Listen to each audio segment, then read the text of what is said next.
Some top decisions came out of the 59th ordinary sessions of the ECOWAS summit of the Authority of Heads of States and Governments held in Accra, Ghana, and the Africa Development Bank intervention for COVID-19 vaccine development in Africa are the main focus of this edition of Africa Weekly. I am Charles Alpha, welcoming you to Africa Weekly.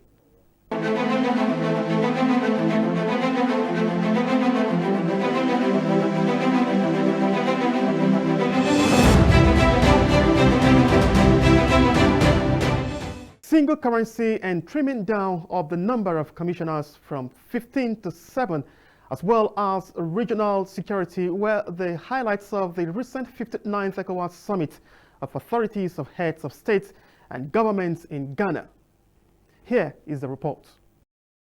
The 59th Ordinary Session of the Authority of Heads of State and Government had all leaders in the sub-region in attendance, except Mali, which is barred from the group, following a second coup in that country in 9 months. The Accra Ordinary Session considered decisions and strategies to advance the cause of ECOWAS and its people.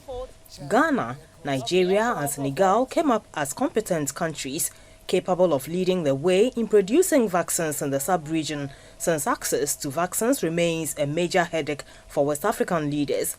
The African Development Bank Group is investing $3 billion in support to Africa to manufacture vaccines to help fight COVID-19. The summit agreed that member states should make both private and public investment to put their economies back on track. An agreement was reached on the reopening of Guinea, Sierra Leone and Senegal borders, which have been closed for several months on security grounds. The summit considered a memorandum on the proposed mechanism of rotation of ECOWAS member states' candidatures to the chairmanship of the African Union. One other important issue that engaged the attention of the ECOWAS leaders was security in the sub-region. Activities of terrorists and Islamic extremists are leading to the deaths of many. The most recent was in Burkina Faso, where over 130 persons were killed in attacks by unknown militants. On Mali, ECOWAS says it remains suspended from the sub-regional body. Although there are positive developments in Mali, ECOWAS deems it fit to keep the suspension in place to ensure that the roadmap is followed to the letter to return the country to civilian rule. The summit adopted a decision to cut the number of its commissioners from 15 to 7. This institutional reform, which has been a major issue of the sub-regional bloc for years, was spearheaded by President Akufo-Addo. This means ECOWAS will be saving over $40 million per annum, which can be channeled into other development projects. President Akufo-Addo was commended for this bold decision that will ensure cost-effectiveness and efficiency for ECOWAS. President Akufo-Addo really was very successful in having all the member countries on board to have a new commission that will be put in March 22 to really, with 7 commissioners from the current 15 commissioners. That's an extremely big achievement. I really want to really thank really the President, the Chair of Authority, President Akufo-Addo. We also had, in terms of the single currency, a new roadmap and a new convergence pact, and the convergence pact that will cover the period 22-26, and the 27 being the launching of the ECO.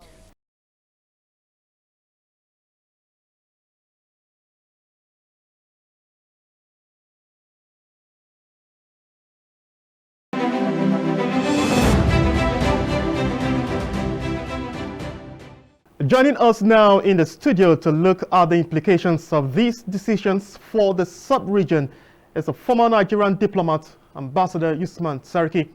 He's the Directing Staff, National Institute for Policy and Strategic Studies. We're glad to have you on Africa Weekly. Thank you very much for having me on your program. Okay, you have been following the proceedings of the ECOWAS summit. What stood out for you?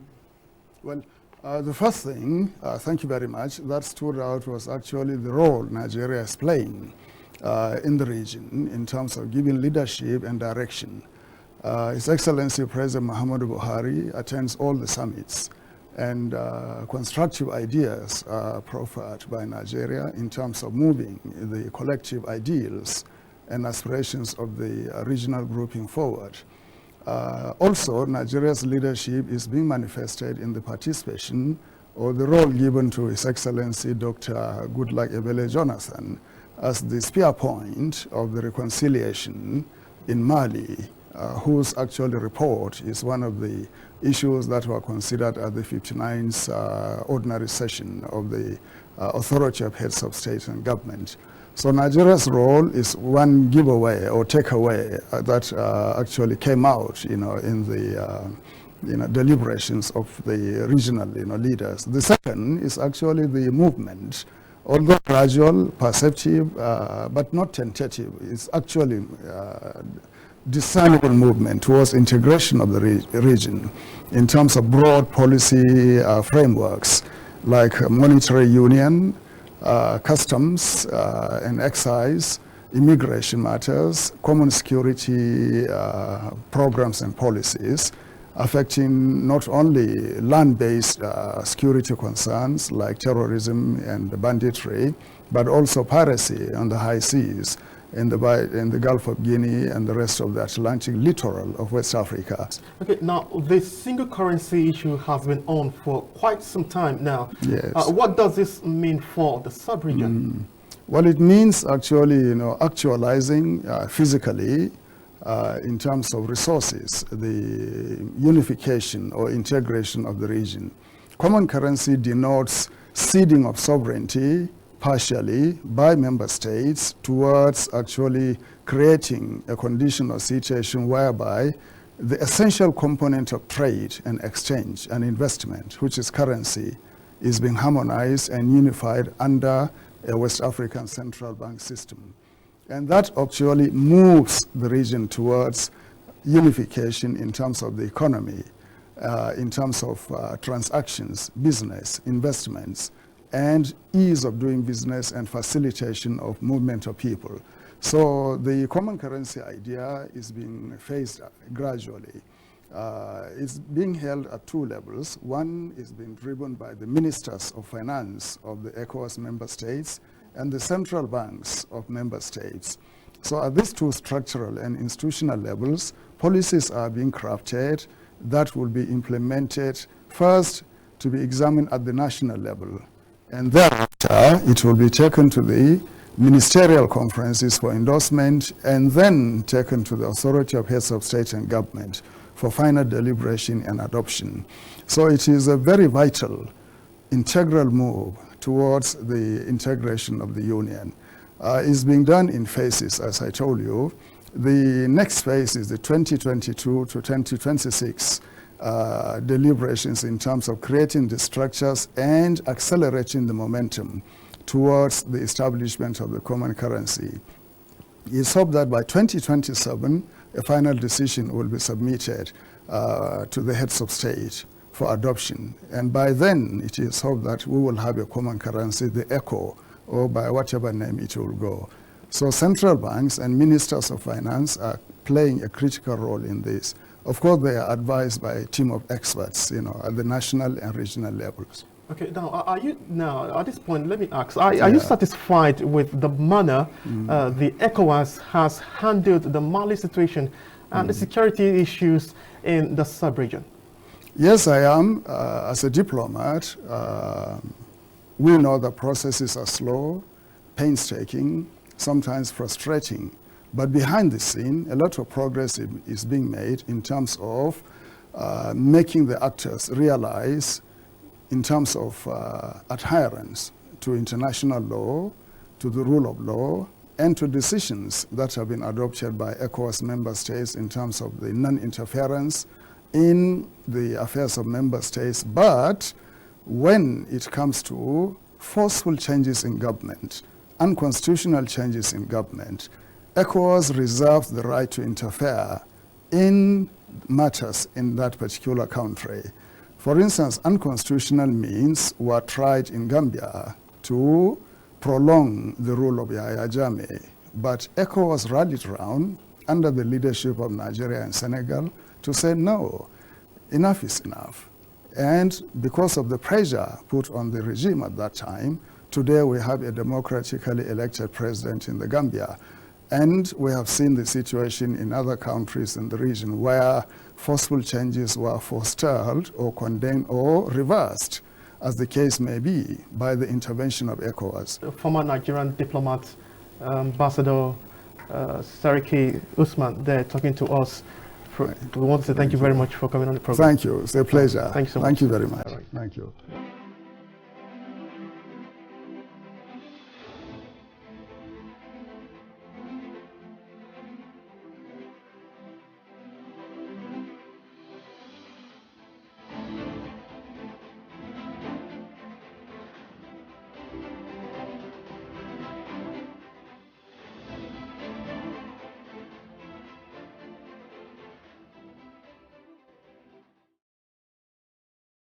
The African continent may not be waiting on the Western countries for COVID-19 vaccine any longer.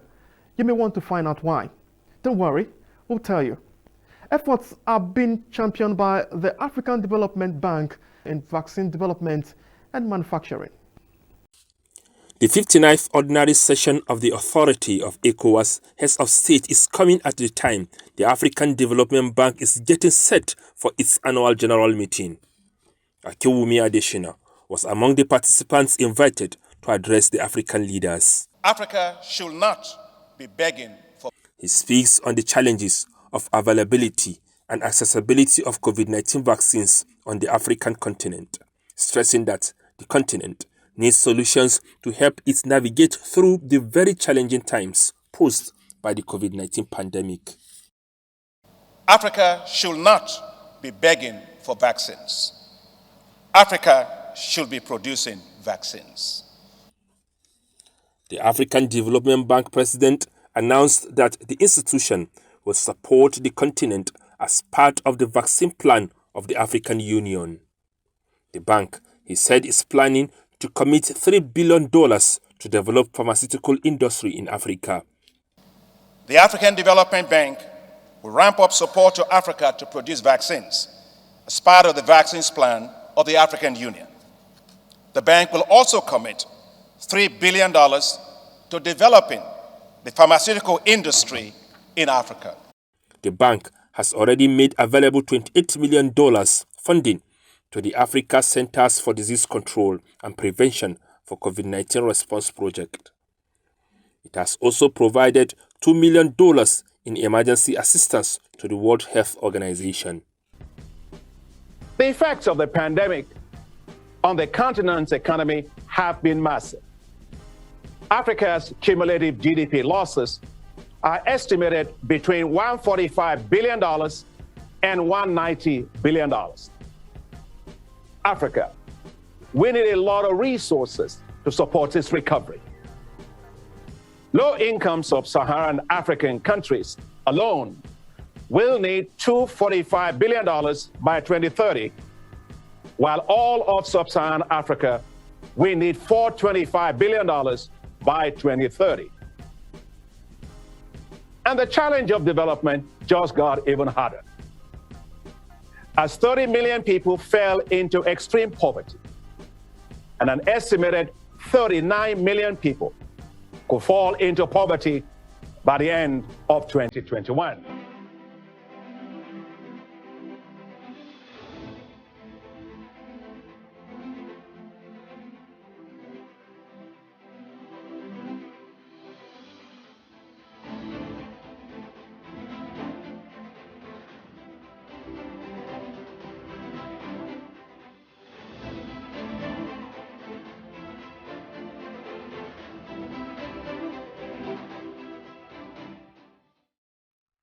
Africa Weekly returns after the break with the tidbits. Please stay with us.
Ghana is focusing squarely on championing African cause at the United Nations Security Council, where it will be representing the country. The United Nations General Assembly has last week elected Ghana to serve a 2-year term on the UN Security Council from January 2022 to December 2023. Ghana got the endorsement of the African Union and the ECOWAS that secured 185 votes out of 190 votes cast. The Ghana will make sure that Africa's voice is heard loud and clear. President Nana Akufo-Addo said the broad support for Ghana confirms the trust member states have in Ghana's capacity to help address the challenges confronting the world today. While addressing the 59th ECOWAS Ordinary Session of Heads of Government, Nana Akufo-Addo said Ghana will give priority to the critical agenda of conflict prevention, post-conflict reconstruction, and multilateralism. The Ghana will make sure that Africa's voice is heard loud and clear in the deliberations of the Security Council, both on matters affecting our region and the continent, and on global issues. And we will consult broadly to define Africa's interests. He said promotion of human rights, sustainable development, peace and security in advancing the work of the Security Council will be given priority. Africa's common position on UN reform, based on the Eswatini Consensus, is one matter Ghana is determined to urge on the global agenda. We will work to solicit the backing of countries around the world for this long overdue reform. We believe it is time to correct the long-standing injustice that the current structure and composition of the UN Security Council represents for the nations of Africa.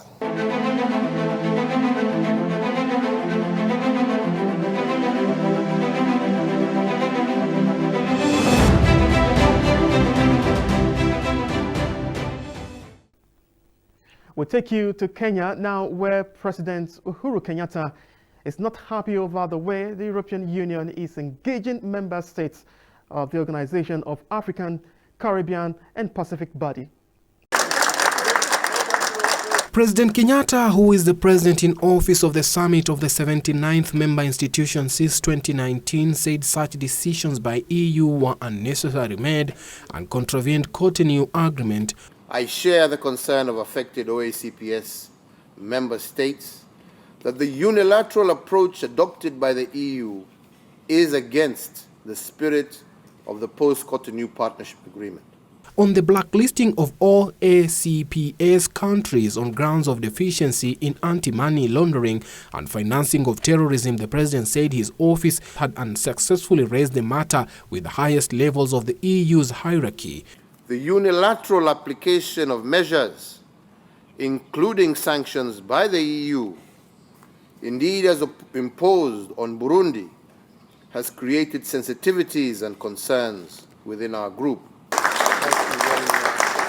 President Kenyatta, who is on a 2-day official visit of Belgium and the European Union, spoke on Tuesday in Brussels when he addressed a meeting of the OACPS Committee of Ambassadors.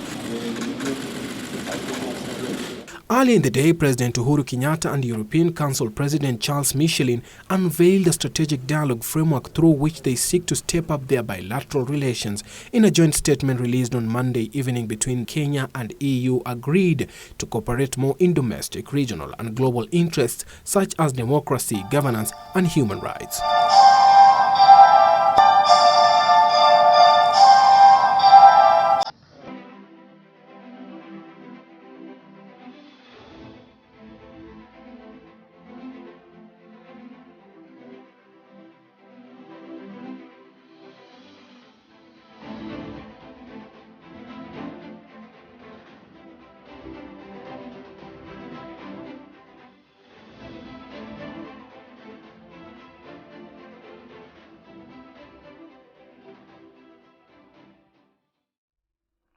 The refugee crisis in Africa, especially as it affects children, is now a cause of concern for stakeholders who are asking the humanitarian organizations to do more for the country.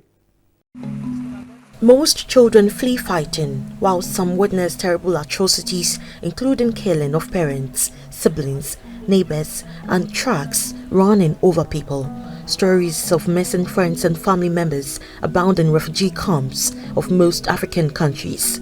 The memories of lost loved ones remain vivid and sharp in the minds of these innocent minors. However, as young as they are, they begin to rebuild their lives and move on despite what they have lost, bringing into focus that which holds a special place in their hearts.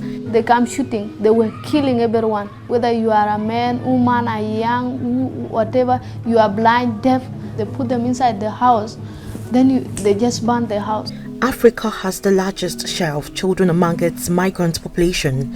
Statistics from UNICEF show that more than 1 in every 4 immigrants in Africa are children, more than twice the global average. The percentage is particularly high in Western and Eastern Africa, where in countries like Nigeria, Ethiopia, and Kenya, children account for more than 40% of the immigrant population. These countries also host some of the largest child migrant populations in Africa.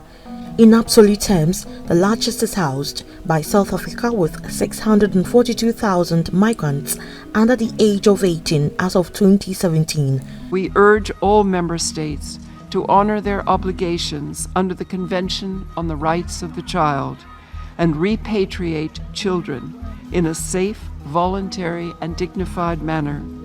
The conditions under which many children are living do not provide the necessary care and protection that every child needs. The United Nations Refugee Agency, UNHCR, stated in its 2018 findings that Uganda hosts the largest number of unaccompanied child refugees in the world. Most of them come from South Sudan, which has been mired in civil war since December 2013. For children who have been displaced because of conflict or persecution, providing the necessary resources for them restores their hope and dignity. The UNHCR and its stakeholders say it is important that every host country provides a safe space for refugee children, especially during these uncertain times of COVID-19.